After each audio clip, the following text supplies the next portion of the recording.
Strasbourg is the official seat of the European Parliament. Parliamentary committee meetings and some plenary sessions are held in Brussels, while part of Parliament's secretariat is based in Luxembourg. Thanks to the Lisbon Treaty, Parliament now has more power than ever before to shape Europe. Last year, MEPs voted on hundreds of legislative issues which affect every one of us as citizens, workers and consumers.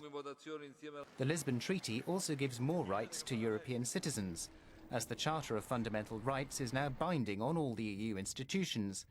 This obliges them to take proper account of the civil, political, economic and social rights of citizens in all their lawmaking and all their other activities. The last European elections were held in June 2009. Parliament now has 736 members drawn from 100 or so national political parties and organised in 7 political groups.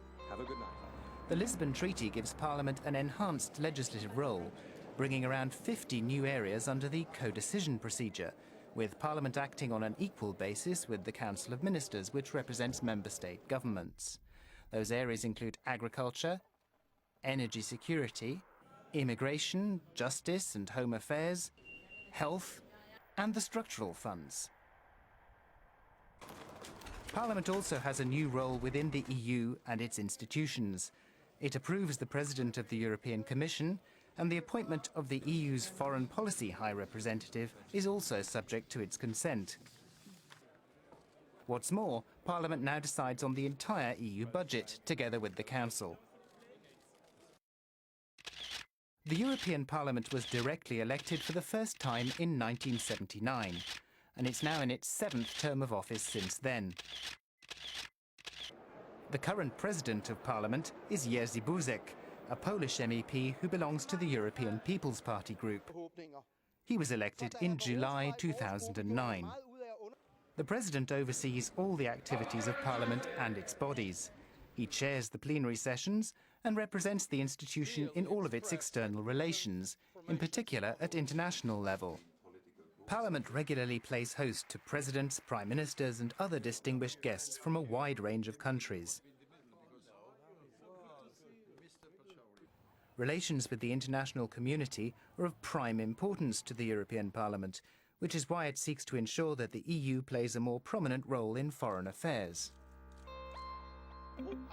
Parliament's members sit in groups set up on the basis of shared political views.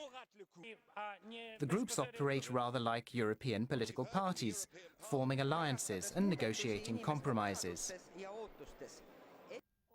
As in many national parliaments, the members discuss draft legislation in committee meetings before it's put to the full parliament. These committee meetings are streamed live on the web. During plenary sessions, the whole Parliament comes together, either in Strasbourg or in Brussels. Plenary sessions are where the most important debates are held, and where Parliament votes on legislative proposals and political declarations. Parliament works in the 23 official languages of the European Union. The right of every member to read, write and speak his or her own language is central to the democratic legitimacy of Parliament. In today's enlarged European Union, it is essential for language rights to be upheld. They are a symbol of equality among the member states. A large part of our country's current laws were originally drafted and adopted at European level. Most of the decisions taken by the European Parliament directly affect our day-to-day lives. A good example of this is roaming charges. As a result of decisions taken by Parliament, more than 140 million Europeans who use their mobile phones when travelling in another EU member state now have lower bills. As part of its efforts to uphold the rights of European citizens, Parliament has several times made its voice heard in EU-US relations, such as when it initially rejected the agreement on bank data transfers via the SWIFT network and opposed the deal on air passenger name records. One of the European Union's key challenges is to ensure market efficiency while maintaining the social standards on which our welfare systems and quality of life depend. This is why, when it adopted the Services Directive, which enables service providers to ply their trade anywhere in the European Union, Parliament strove to strike an appropriate balance. MEPs also devote their attention to issues beyond the borders of the European Union. Election observation missions and the Sakharov Prize for Freedom of Thought are two examples of Parliament's commitment to upholding human rights and promoting democratic values around the world. In response to the crisis that has shaken the world economy, the EU has worked on a number of measures which require the approval of the European Parliament. These include the Financial Supervision Package, which Parliament adopted with the aim of strengthening checks at European level. For example, there will be direct EU supervision of institutions big enough to have a major effect on the whole financial system.